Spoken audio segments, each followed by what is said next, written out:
유마경 지난번 다음 하겠습니다.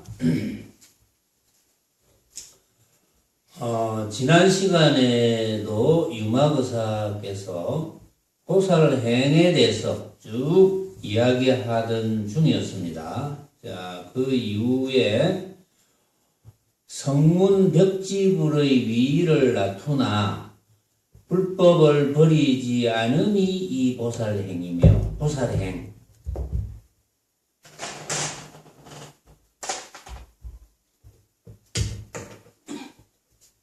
보살행이 뭐냐?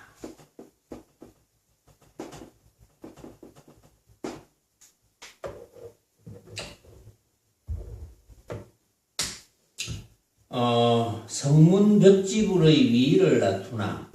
성문과 벽지불은 그 가위가 그 보통 가위가 아닙니다. 굉장히 높은 가위예요. 성문벽지불. 그런데 주로 이제 성문이 된다, 벽지불이 된다 이렇게 목표를 삼는 것은 소승도리에서 주로 이제 목표를 삼습니다. 소승도리에서 목표를 삼았더라도 성문이 된다든지 벽지불이 된다든지 하는 것은 굉장한 경지예요. 그게 무시할 수 있는 경지가 아니고 굉장한 경지입니다. 그러니까 말을 하자면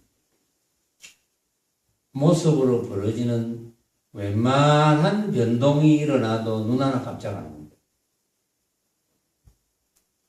성문벽지불이 소성의 어떤 단계의 과위라고 하니까 어떤 분들은 착각해가지고 그거 별거 아니네 이렇게 생각하는 사람도 있을 수 있거든요. 그러나 소승도리에서는 굉장히 높은 경지고 실제로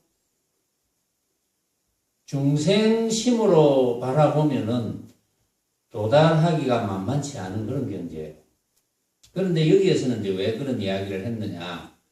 성문벽지불의 위를 나투나 불법을 버리지 않아야 된다. 그 말은 성문이나 벽지불의 정도에서 만족할까 싶었어. 성문이나 벽지불도 굉장히 높은 경지이지만 그게 궁극의 경지는 아니거든요.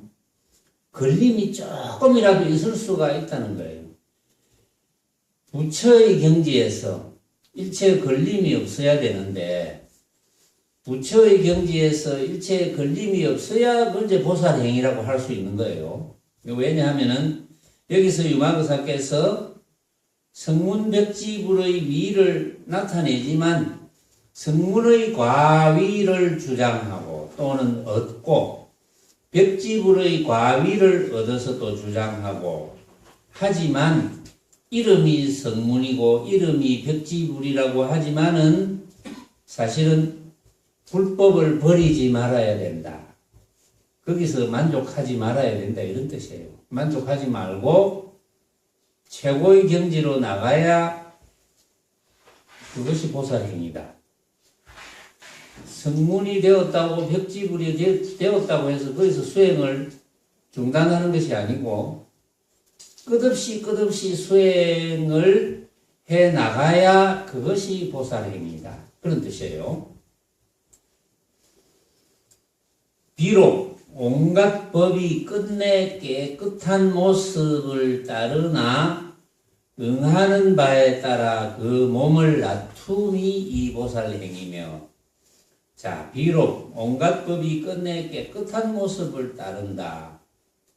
온갖 법이 끝내 깨끗한 모습을 따른다는 말이 무엇일까요? 온갖 법이, 만법이 끝내 깨끗한 모습을 따른다. 만법이 깨끗한 모습을 따르는 것은 아무것도 없는 건 아닌데 깨끗한 모습이라고 했어요. 깨끗한 모습을 여러분들이 알아들을 만하게 바꾸어 본다면 없는 모습. 그런데 없는 모습이 있습니까? 없는 모습이라는 게 있습니까? 없으면 없고 모습이면 모습이지 없는 모습이라는 게 있습니까? 그러나 이것은 이해를 돕기 위해서 아무것도 걷어잡을 것이 없지만 허공같이 일체 걷어잡을 것이 없지만 참으로 아무것도 없는 건 아니라는 뜻이에요. 늘 이야기하죠. 여러분들이 제 이야기를 들을 줄 아는 그것은 바로 부처자리고 마음자리입니다. 모습만이 전부인 줄 알고 살아가는 사람들은 그 이치를 잘 몰라요.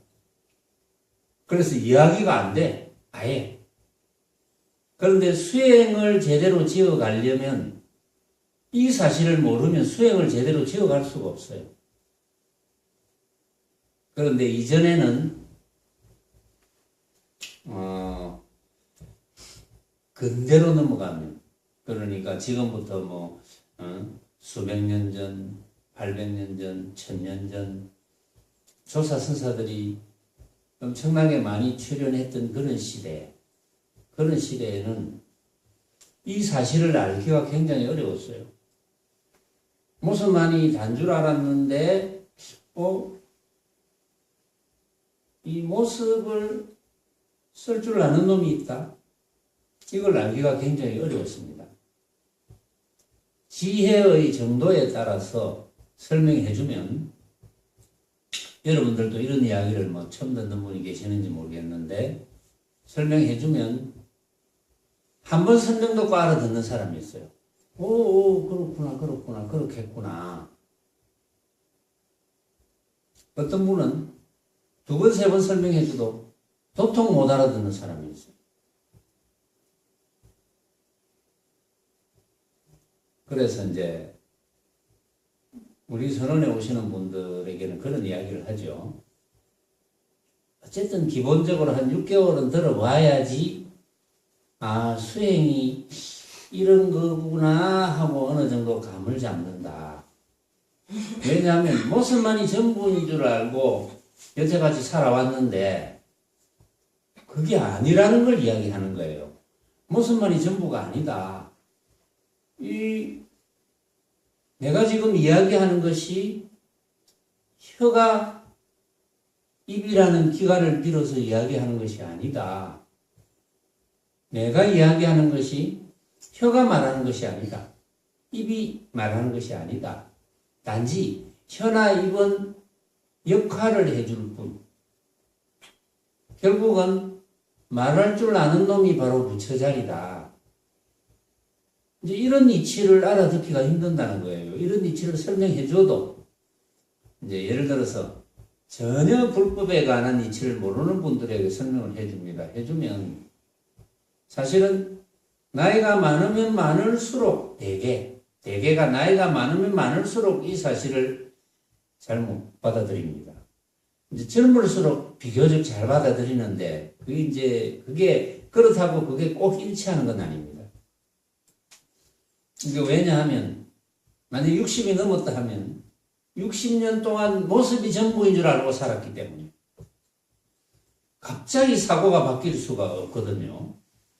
그래서 그런데 그래도 지혜가 어느 정도 높은 분, 지혜가 높은 분, 만약에 그동안 불법 이치를 몰랐다, 부처님이 말씀하시는 걸 듣지 못했다 하더라도 어떤 분은 처음 들으면서 인정을 하는 분이 있어요. 그거 참 일리가 있네. 이렇게 이야기하는 분이 있습니다. 이제 그런 분은 이제 왜 그렇게 됐느냐. 사실은 수십 년 동안은 모습만이 전부인 줄 알고 살아왔는데 말 한마디 듣고 그게 일리가 있는 것 같아라는 이야기를 하는 분이 있어요. 그럼 그런 분은 특별한 분이냐? 특별하다면 특별한 분이죠. 왜냐하면 과거 전생에 이 대성이자 최상승 도리를 많이 듣고 또 최상승 도리를 과거 전생에 이해했고 실천해 왔는데 모습을 바꾸면서 깜빡 잊어먹고 있는 거예요. 깜빡 잊어먹고 있다가 모습만이 전부인 줄 알고 그렇게 살아오고 있었는데 어느 날 법문을 듣거나 또는 부처님 경전을 한 기절을 읽거나 또 어떤 분이 쓴 책을 읽거나 그러면서 과거에 공부했던 그런 습성이 다시 생겨나는 거예요. 그 말은 뭘 의미하느냐 하면은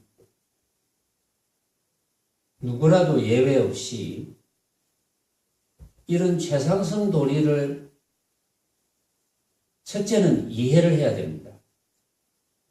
이해를 하지 못하면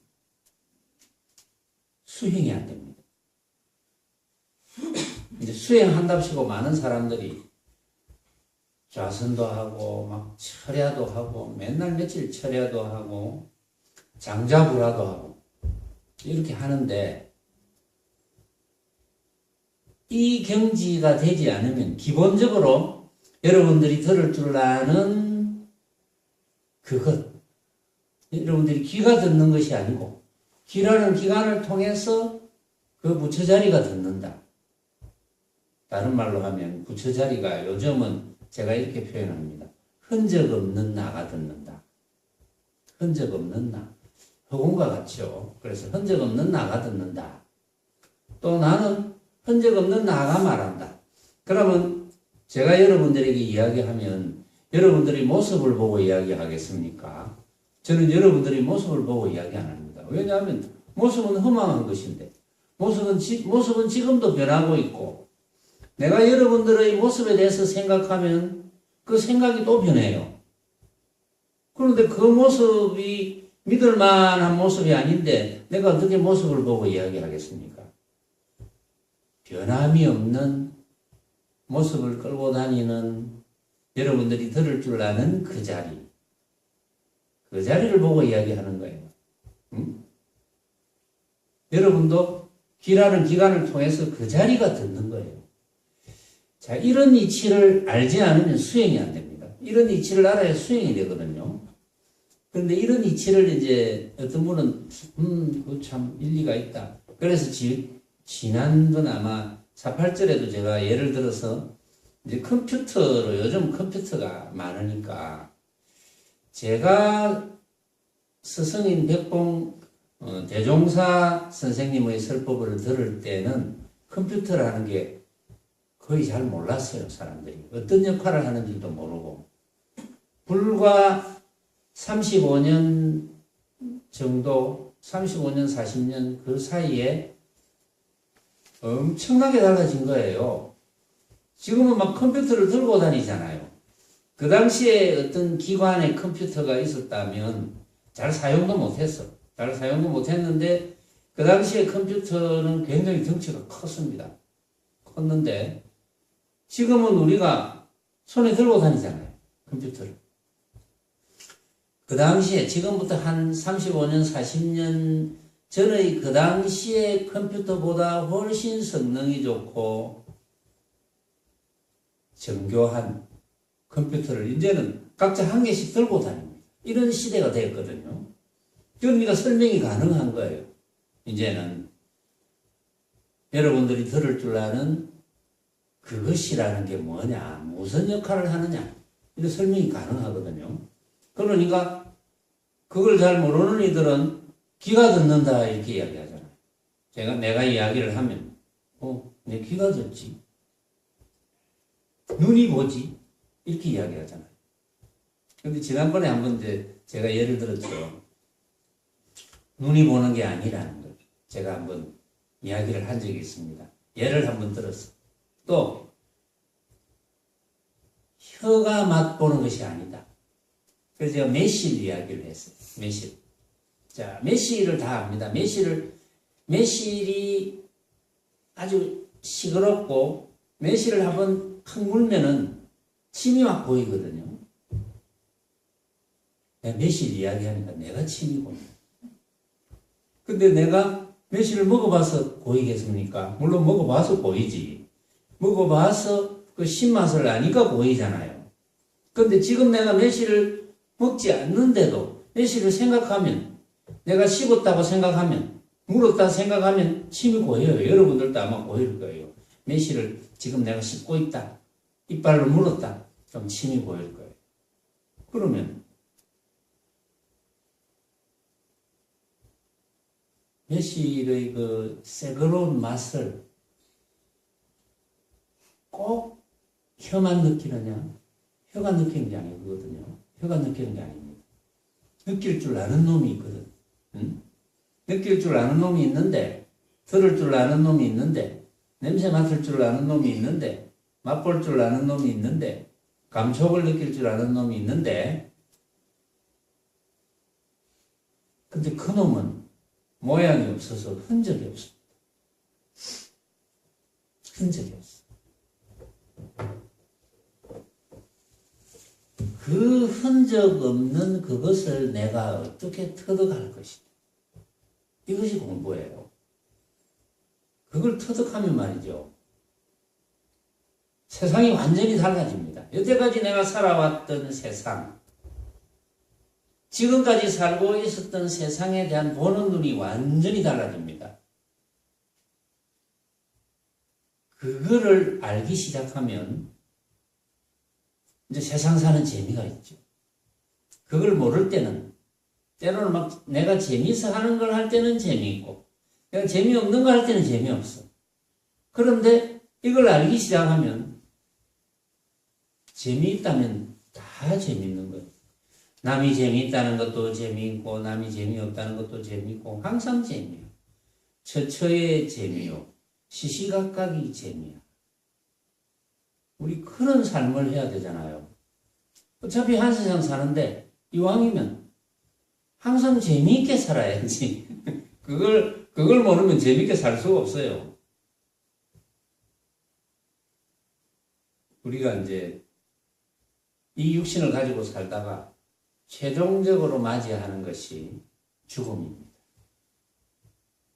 어떤 분은 불교 신문을 보니까 어떤 스님이 어린 시절에 학교 다닐 때 어린 시절에 중학생 나이가 됐는지 초등학생 나이가 됐는지 우연히 어떤 스님이 하는 그 죽음과 삶의 법문을 듣고는 그 길로 의심이 나가지고 늘 고민하다가 이제 머리를 깎았다. 이제 이런 게 나오더라고요. 보니까 생사한 문제. 결국은 우리가 한 세상 이렇게 살다가도 결국은 마지막으로 맞닥뜨려지는 것은 생과 사의 문제입니다. 말하자면. 그런데 이제 거의 대부분은 그래요. 생은 우리 지금 살아있는 것이 생이고 사는 이 육신을 쓰지 못하는 것이 사다. 뭐 그러면 그만이다. 어떤 분은 죽으면 그만이다 라고 생각하는 분이 있고 어떤 분은 어쨌든 뭐 죽었다 살아난 사람은 없으니까 죽음에 대해서 어떻게 알 수가 있겠나.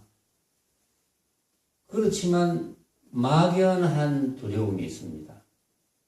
연세가 들면 들수록 막연한 두려움은 그거는 떨칠 수가 없습니다. 왜 막연한 두려움이 있느냐? 그 두려움이 나이가 점점 들수록 점점 커지느냐? 미래를 모르기 때문에. 참으로 누가 죽었다 깨어나서 그런 사람이 있어서 죽음 이유가 어떻더라 하는 걸 이야기해주면 좀 안심이 되겠는데 그러면 성립이 안 됩니다. 죽었다 깼다, 죽었다 깨어났다, 그래서 나는 죽어봤다. 이건 성립이 안 돼요. 죽었다 하면 못 깨어나는 게 죽음입니다. 그래서 그 말이 성립이 안 돼. 그래서 설명이 어려운 거예요. 이제 그럴 때 이제 부처님께서 하시는 설명, 부처님께서 터득하신 것을 또 바탕으로 이렇게 이제 이야기해 줄 수가 있는 거거든요. 또 내가 터득한 것을 바탕으로 이야기해 주는 겁니다.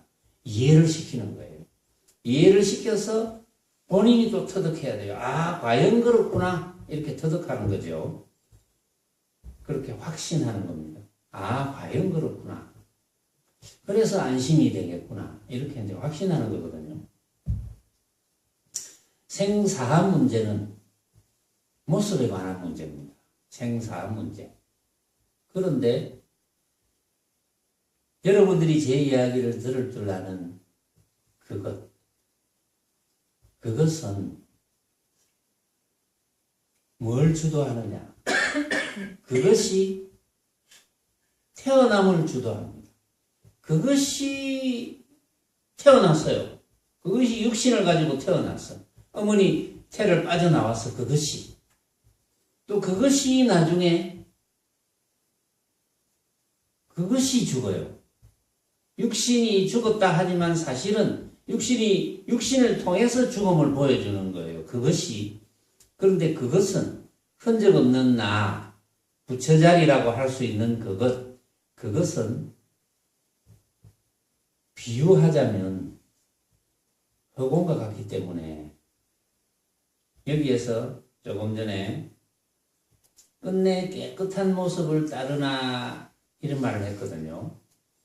끝내 깨끗한 모습이 허공과 비슷한 모습, 없는 모습 표현을 하자면, 그러니까 걷어잡을 수 없는 모습, 허공과 같이 우리가 구체적으로 걷어잡을 수 없는 모습, 표현할 길이 없는 모습. 왜? 모양이 없기 때문에. 모양이 없는데 아무것도 없는 건 아니라는 거. 여기에서 여러분들이 터득해야 됩니다. 모양은 없는데 아무것도 없는 건 아니구나. 모양이 없으니까 모양이 없는 놈이 죽어지겠습니까? 육신을 통해서 죽음을 보여주는 거지. 모양이 없는 놈 그 자체는 생겨납니까? 생겨남이 없습니다. 육신을 통해서 생겨남을 보여줄 뿐. 모양이 없는 그것은 생겨나는 것도 아니고 죽는 것도 아닙니다. 불생불멸입니다. 모양 없는 그것. 이 이치를 알면 죽음이 점점 두렵지 않게 여겨집니다. 그것을 다른 말로 하면 참 나라고 할 수 있습니다. 진짜 나, 진짜 나는. 그럼 죽어질래야 죽어질 수가 없습니다. 진짜 나는. 누가 해칠래야 해칠 수가 없습니다. 왜냐? 모양이 없으니까. 모양이 없는데 누가 해칩니까? 이 이치를 만약에 확인하게 안다면, 만약에 모르지만 내가 받아들였다. 오, 그렇겠네. 지금 내가 들을 줄 아는데, 듣고 있는데, 들을 줄 아는 그것은 흔적 없는 나요, 참 나요. 그것은 모양이 없기 때문에 절대 훼손을 당할 수 없는 나다. 이런 확신이 있다면 죽음이 전혀 두렵지 않습니다. 어떤 일이 일어나도 두렵지 않습니다. 여기에 대한 확신을 어떻게 가질 것이냐? 어떻게 가져야 될까요? 확신을. 누가 가지게 해줍니까? 스스로가 가져야죠.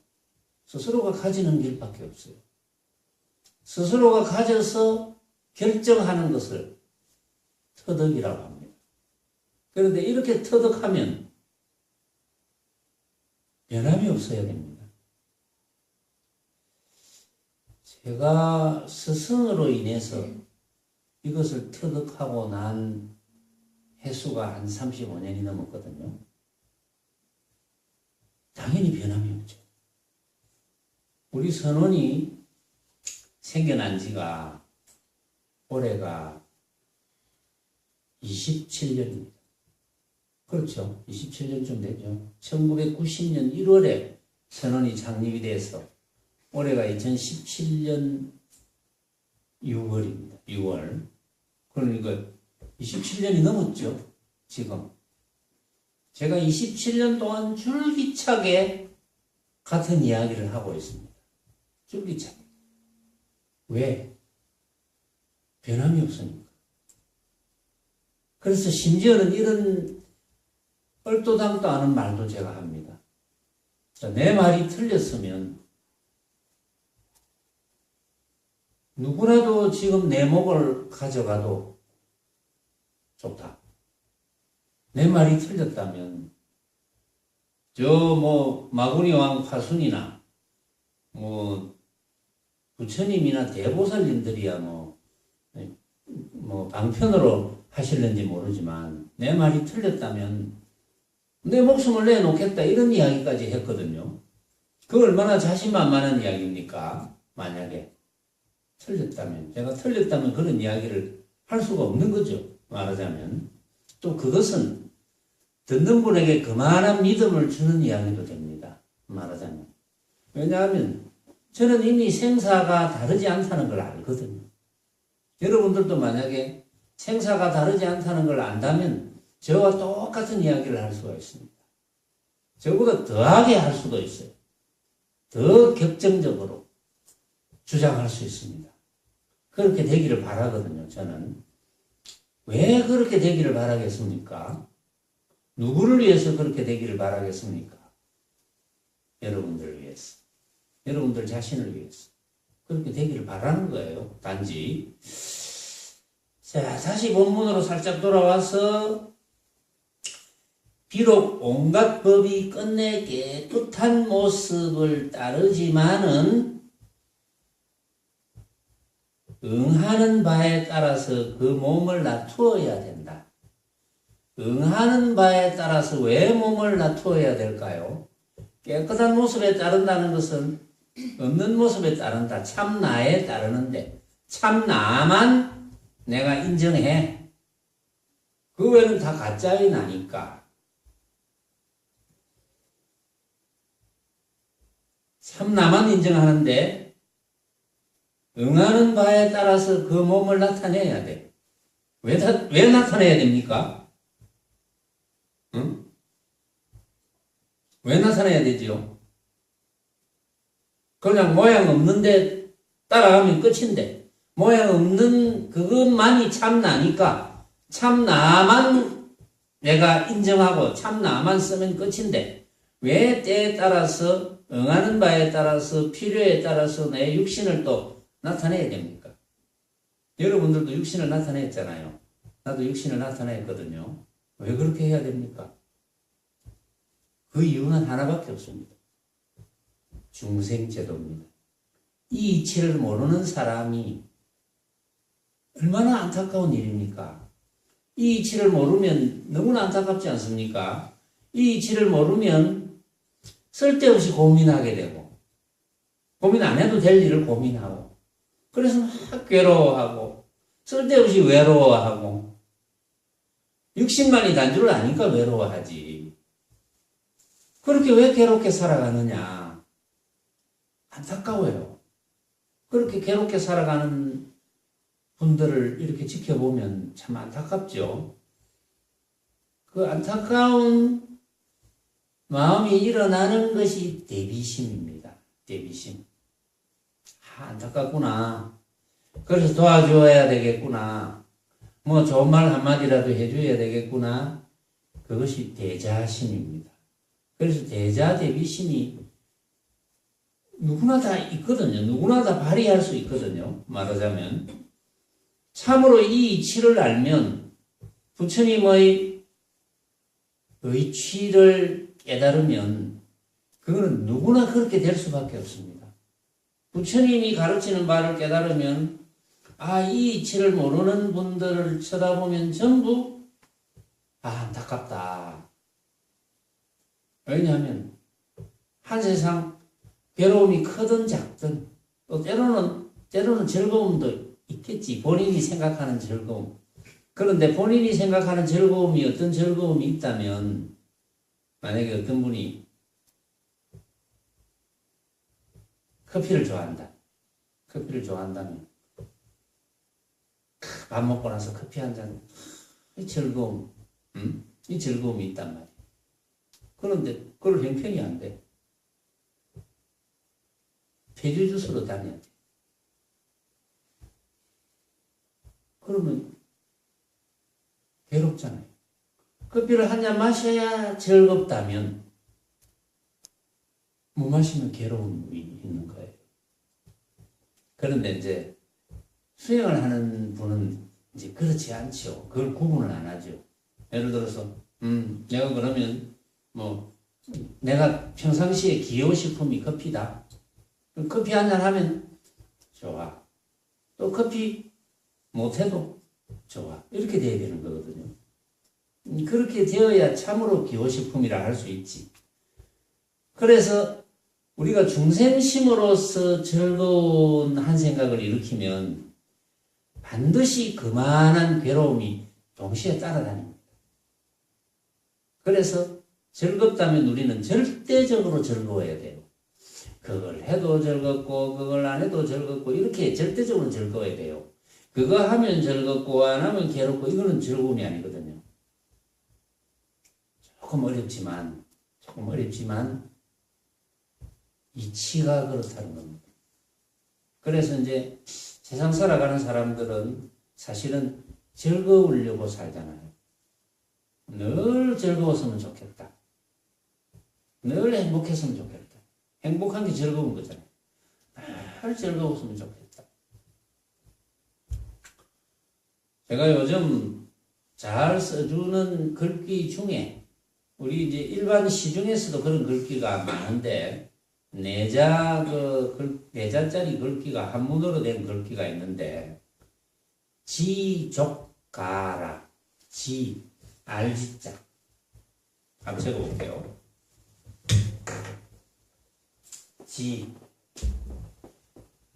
족 만족할 족자 가희가자 라 지족가라.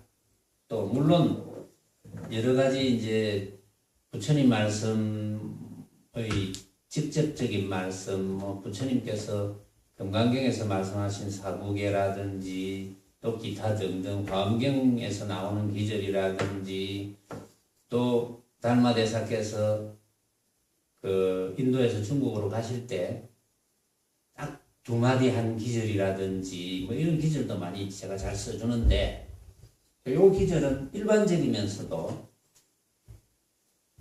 방금 제가 즐거움이라는 말이 나왔기 때문에 문득 생각이 나서 한번 적어봤어요. 지족, 만족함을 알면 가히 즐거우리. 만족하면 즐거울 것이다. 그럼 만족해야 되거든요. 만족 어렵습니다. 만족 어려워요. 참으로 만족하려면 어떻게 해야 만족할 수 있는지 압니까? 참으로 만족하려면 지원은 만족한 적이 간혹 있을 거야. 뭐 예를 들어서 만약에 이제 가정주부니까 또 학교 선생이기도 하고 밥을 어느 날 이렇게 밥하고 반찬을 했는데 밥도 너무 잘 됐고 밥도 너무 맛있게 됐고 반찬도 먹어보니까 너무 입맛에 잘 맞아. 오늘 저녁은 만족이다. 뭐 이렇게 한 생각을 일으킬 수도 있어요. 만족. 그러면 이제 내가 만족했지만 또 다른 식구들이 내 말고 다른 식구들이 만족 안 할 수도 있거든요. 그때도 만족해야 된다는 거지. 내가 만족했다면 다른 식구들이 아무리 불만족이라도 만족. 그걸 받아들이면서 만족. 뭐 불만족은 다른 식구들의 살림이고 나는 만족이다. 그런데 진짜로 항상 만족하려면 어떻게 해야 될까요? 응? 어떻게 해야 되지, 지원? 참으로 만족하려면? 잘 모르겠다고. 내가 대답해주면, 내가 외워있던 건데, 그게 뭐 하필이면 생각이 안 났네. 이럴 거예요. 저는 요즘 마음을 일으키지 말자. 그러면 가장 만족한다. 좋은 것 같아요. 마음을 일으키지 말고 생각을 일으키지 말자 이거겠지. 생각, 즐거운 마음, 뭐 행복한 마음, 슬픈 마음. 그게 이제 생각이지. 그러니까. 그게 생각이잖아. 그런데 참으로 만족하려면 말이죠. 구함이 없어야 돼. 구함이 없으면 만족합니다. 그러면 조금 의심이 생길 거예요. 아, 내가 배가 고픈데 밥을 구해서 먹어야 돼. 먹을 것. 뭐 라면이나 빵이나 뭐 어쨌든 지금 너무나 배가 고파. 그럼 구해서 먹어야 돼. 응? 근데 구함이 없어야 된다니. 모순이죠. 모순 아닙니까? 그런데 여기에 차원이 조금 달라요. 구해서 내가 먹는데, 구함이 없어야 된다는 게 어떤 거냐 하면, 자, 내가 구해서 먹는다. 배가 고프다. 내가 밥을 구해서 먹어야 되겠다. 그런데 밥이 구해지지 않아도 만족해야 돼. 밥을 구해서 먹어도 만족하고, 밥이 구해지지 않아도 만족하고, 이게 만족이에요. 어렵죠? 내가 배가 고픈데 밥이 구해지지 않으면 만족하겠습니까? 응? 구해지지 않으면 만족하겠어요? 배가 고픈데 밥이 구해지지 않으면, 아이고, 내 처지가 왜 이렇노? 나는 전생에 무슨 죄를 짓다고 이래 요모양 요꼴로 살아야 되노? 이런 생각도 들고, 처지 신세 한탄을 하겠죠. 신세 한탄. 그런데 수행자인 것 같으면, 기본적으로 이렇게 사고가 바뀌어야 돼요. 구해지지 않잖아요. 그러면, 내가 뭐 해놓은 게 없구만. 그러니까 구해지지 않지. 그럼 끝까지 안 구해지면 어떻게 됩니까? 굶다가 굶어 죽어야 되잖아요. 굶어 죽어도 아무렇지 않아야 됩니다. 굶어 죽어도 참으로 제대로 된 수행자라면 내가 저질러 놓은 게 없구나. 아무리 구해도 안 구해져. 지금은 그런 예가 사실은 잘 안 맞아요. 그런데 지금부터 한 50년 전, 60년 전 그런 시절에는 정말 구하기가 힘들었어요. 먹을 것을. 그래서 먹을 것이 없어서 굶는 사람이 많았거든요. 그때. 지금은 어림없잖아요. 뭐 어디 가서 뭐 없으면은 편의점에 가가지고 제가 일 몇 시간 해줄 테니까 라면 하나만 저한테 주시면 안 되겠습니까? 안 그러면 청소 내가 몇 시간 해줄 테니까 라면 하나만. 그 라면 하나는 내가 청소하고 뭐 어떻게 일 좀 거들어주면 라면 하나 구할 수 있을 거예요. 그래서 굶지는 안 할 거야. 말하자면 굶지는 않을 건데 참으로 만족이라는 것은 그게 쉬운 건 아닙니다. 쉬운 건 아닌데 구함이 없어야 만족하게 되는 거예요. 그러면 내가 구해보고 배고프면 구해보고 밥을 구했는데 빵밖에 없어. 응? 그걸로 만족. 또 아무것도 못 구해. 그걸로 만족.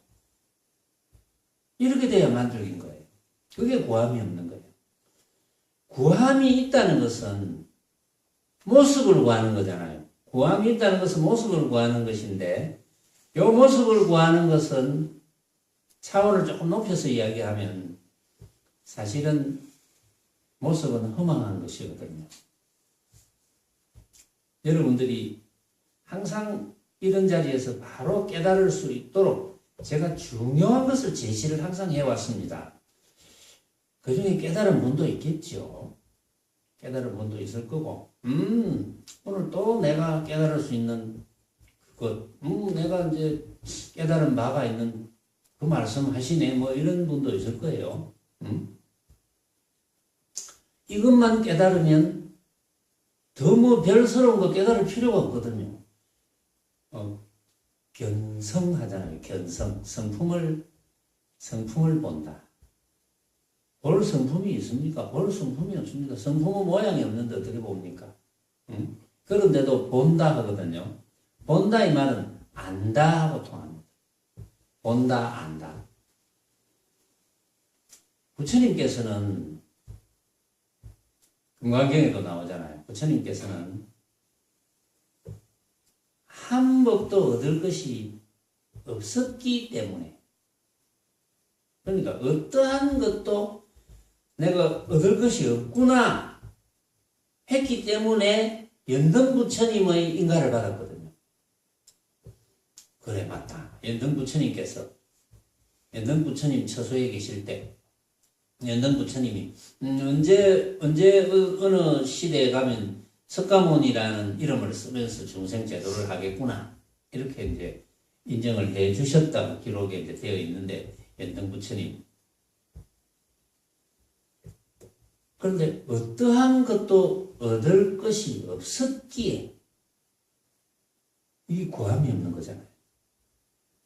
구함이 없었기에 어떤 것도 구할 것이 없었기에 가만히 한번 생각해 보세요. 왜 어떤 것도 구할 것이 없었느냐를 한번 생각해 보세요. 여러분들이 제 이야기를 들을 줄 아는 그 참나, 흔적 없는 나라고 하는 것은 참나라고 했을 때는 어떤 모양의 참나인지는 여러분들이 감이 안 잡혔겠지만 흔적 없는 나가 참나입니다. 흔적 없는 나니까 허공같이 모양이 없어요. 나의 본래의 모습은 허공같이 모양이 없는 흔적이 없는 나인데 흔적이 없는 나가 조그마한 흔적이라도 있다면 그 조그마한 흔적을 구해야 나가 되거든요. 근데 흔적도 없기 때문에 본래 나라고 하는 것은 구할 것이 없는 거예요. 그래서 구해서 되는 게 아니에요. 그 말은 역으로 이야기하면 내가 구하고 싶은 그 어떤 것도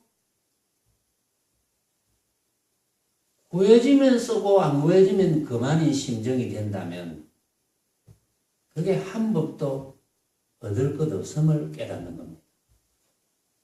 나는 참나는 여러분들의 참나가 나의 참나와 다르지 않거든요. 여러분들의 참나가 어떠한 모양도 아니기 때문에 어떤 걸 얻어서 증명하는 게 아닙니다. 차라리 내가 얻고 싶은 것을 버려야지 증명이 되는 거예요. 버리고 또 버리다 보면은 참나가 쓱 나타나는 거예요. 모양이 없다는 것이지 그게 아무것도 없는 게 아니거든요. 자, 그 참나가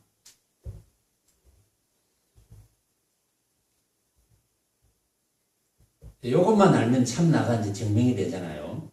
자, 여러분들을 눈앞에 나타난 모든 모양, 빛깔로 나타나든 소리로 나타나든 냄새로 나타나든 맛으로 나타나든 감촉으로 나타나든 온갖 모양은 알고 보면 다 각자가 만든 거거든요.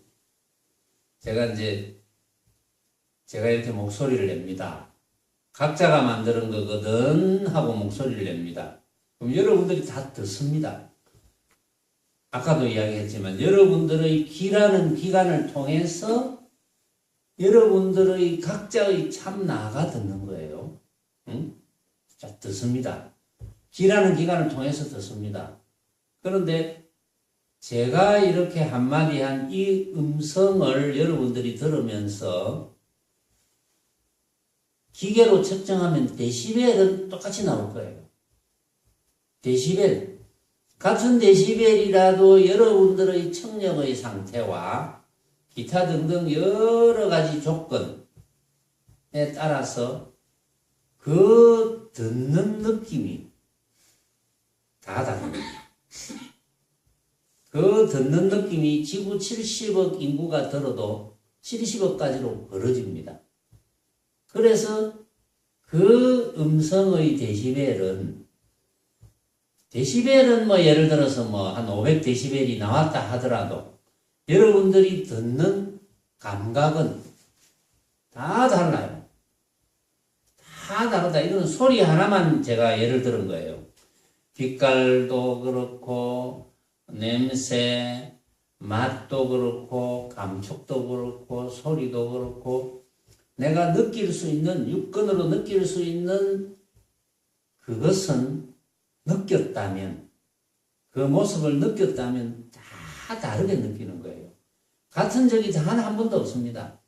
같은 적이 단 한 번도 없는 거를 우리는 진짜라고 할 수가 있겠습니까? 같은 적이 한 번도 없어요. 또 제가 같은 적이 한 번도 없어요. 같은 적이 한 번도 없어요. 같은 적이 한 번도 없어요. 이렇게 세 번을 이야기했는데, 세 번을 이야기한 것이 데시벨이 똑같았다 합시다. 그래도 한 사람이 세 번을 들어도 그 세 번이 또 다 달라요. 느낌이. 그래서 우리가 보고 듣고 느끼는 그 대상에 의해서 보고 듣고 느끼는 감각은 믿을 바가 없다는 겁니다. 그 말은 뭐냐 하면 믿을 바가 없기 때문에 주장하면 안 된다는 거예요. 주장하면 당연히 안 되고 그것을 구할 필요가 없다는 거예요. 말하자면 이게 조금 어려울 수 있지만, 사실은 조금 어려울 수 있지만 고로 내 앞에 펼쳐진 모든 빛깔, 소리, 냄새, 맛, 감촉으로 벌어지는 감각은 오로지 내가 만든 것, 여러분들 각자가 만든 겁니다.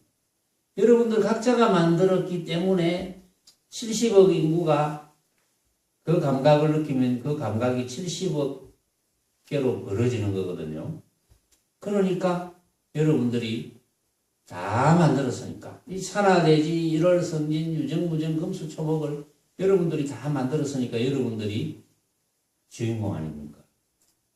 그 주인공은 흔적이 없을 뿐, 흔적 없는 주인공이잖아요. 그래서 이 온 우주 법계 그 수많은 별들 다 합쳐서 오로지 각자의 흔적 없는 주인공 그거밖에 없습니다. 그것만 깨달으면 되는 거예요. 어디를 가나? 지금 여러분들이 법당에 앉아서 법문을 들으니까 법당에 앉아서 법문을 들으니까 그렇지라고 생각할 수도 있지만, 여러분들이 우리 법회 마치고 나가서 걸어가는 그 광경 그대로 오로지 벌어지는 모습들은 내가 만든 모습이니까 믿을 바가 없고, 오로지 만들 줄 아는 흔적 없는 그 주인공밖에 없는 거예요.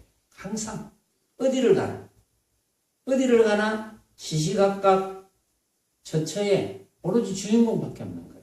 항상 주인공. 그것이 부처입니다. 항상 부처. 그러니까 내가 일으켜 놓은 그 여러 가지 벌어지는 모습들에 내가 쏘가 넘어간다는 게 그 성립이 됩니까? 내가 일으켜 놓고 그걸 진짜라고 착각해서 집착하는 게 그 있을 수 있겠습니까? 그 집착하면 안 되지. 그거는 정신이 이상한 거잖아요. 내가 만들어 놓은 모습을 보고 집착한다니, 응? 그 헛개비 같은 모습을 내가 집착하다니, 그런 일이 있을 수 있습니까? 혹시 여러분들이 오늘 하루 종일 생각해 보시고 그런 일이 있었다면, 아, 내가 헷가닥했구만. 잠시. 이렇게 생각했으면 딱 맞습니다. 그러나 내가 헷가닥한 줄을 아는 게 중요하거든요. 하루 종일 그런 줄 모르고 넘어가. 그럼 무슨 소용이 있습니까? 아무 소용이 없지. 그래서 이제 그거를 이제 깨닫는 거고, 그 다음에 비록 모든 불국토가 길이 적적함이 허공과 같음을 관하나 가지가지의 청정불토를 낮춤이 보살행이며, 모든 불국토가 길이 적적함이 허공과 같음을 관해. 자, 모든 불국토가 고요함이 허공과 같습니다. 허공과 같지 않다면 불국토가 아니지. 어떤 모습으로 벌어졌다면 그건 불국토가 아니지. 그건 마구니의 국토지. 마구니왕 파순이 세계지. 그건 불국토가 아니에요. 불국토라면 고요하면서 허공과 같다. 그걸 당연히 알죠. 왜냐하면은 불국토가 조금 전에 이야기했잖아요. 내가 벌어지는 모습에 내가 만든 줄을 알아가지고 내가 만든 줄을 깨달았어. 그래서 일체 집착을 하지를 않아. 그것이 불국토입니다. 말하자면 그것이 고요하고 허공과 같은 걸 아는 거예요. 말하자면. 그래서 가지가지의 청정불토를 낮출 수밖에 없죠. 왜냐하면 청정불토가 따로 있습니까? 내가 지금 벌어진 모습에 내가 일으킨 줄 알았어. 내가 만든 거구나. 내가 만드는 거구나 하는데 내가 집착할 리가 있습니까? 집착 안 하니까 청정불토잖아요. 그것이. 그 다음에 비록 불도를 정득하여 법수레를 굴리고 열반에 덜미나 보살의 도를 버리지 않음. 그것이 보살행이다. 이게 무슨 말이냐면 비록 불도를 정득했어. 내 앞에 벌어지는 온갖 모습은 내가 만든 거고 내가 만든 거구나. 그렇지. 나는 흔적 없는 주인공이라서 내가 어떠한 것도 내가 구할 필요가 없구나. 이미 내가 흔적 없는 주인공인 줄 알았는데 내가 뭘 구하겠습니까? 배고프면 먹고 피곤하면 잘 뿐이지 뭘 따지겠습니까? 그러면서 법수레를 굴려. 그래서 법문도 하고 때로는 또 뭐 방편을 부리고 그러면서 결국은 열반에 들어. 열반에 들지만 보살의 도를 버리지 않아야 됩니다. 보살의 도가 뭡니까? 중생제도. 이 사실을 모르는 분들에게 무수히 이야기를 해주어서 알 수 있도록, 스스로 알 수 있도록 중생제도를 해야 된다. 그래야 이게 유마거사님께서 말씀하시는 보살행이 된다. 이런 이야기를 말씀하실 때 문수사리가 데리고 오신 대중의 그 가운데 8천천자가 다 안욕따라 삼맥삼 보리심을 내더니다. 8천천자가 이 법문을 듣고 아 그렇구나 그렇구나 안욕 보리심을 냈어. 아 그렇구나. 내가 집착해서는 안 되겠구나. 이렇게 안욕 보리심을 낸 거예요. 왜냐하면 이 이치를 모르면 내가 집착하는 줄 모르게 집착하잖아요. 그렇죠? 이제 여러분들이 이치를 알았습니다. 내 눈앞에 벌어져 있는 온갖 것은 내가 만든 형상이구나. 그런 줄 알고서 내가 만든 형상에 집착을 안 해. 집착이라는 게 뭡니까? 요거는 꼭 내가 가져야지. 안 가지면 어떡하나? 뭐 이렇게 집착하는 거. 안 가지면 할 수 없지 뭐. 못 가지면. 또 가지면 가져보고 못 가지면 그만이고 이제 이렇게 된 거지. 배고프면 먹고 먹는데 뭐 맛있는 거 맛없는 거 따질 여가가 어디 있습니까? 피곤하면 자고 뭐 잠자리 가면 부드러우니 거치니 집이 좁니 넓니 그런 이야기가 필요가 없는 거죠. 그렇게 이제 한 세상 잘 살 수가 있는 거예요. 그래서 유마거사께서 그 이제 보살행에 대해서 이야기했습니다. 오늘은 여기까지 하겠습니다.